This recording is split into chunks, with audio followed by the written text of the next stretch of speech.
So question, is there a strategy for Mexico to fulfill the Treaty of 1944 obligations to deliver water to the United States?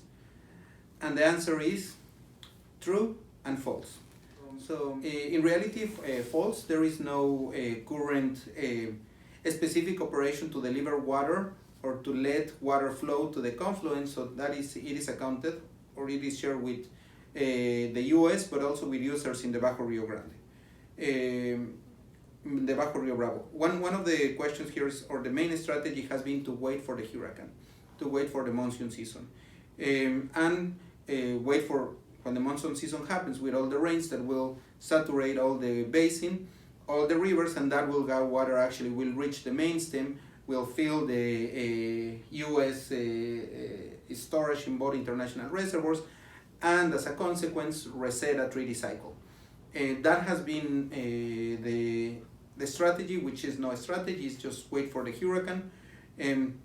Also something to remember is that droughts in the Rio Grande, they usually go from 10 to 15 years and usually comes back to back.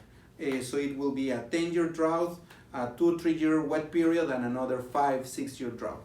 The drought of the 1950s, 60s, the drought of the 1990s, 2000s, those are good examples. Now, there has been, the part that is true is that there has been, for the last 15 years, the federal government has tried to implement a regulation, which is kind of a treaty compact, a state compact, in order to distribute water among users and to specifically, well, not to specifically, but to make more evident the transfer of water, the release of water that will reach the main stem and that will benefit to meet the treaty obligations, but also the users in the Bajo Rio Bravo. So that has been on the make for 15 years.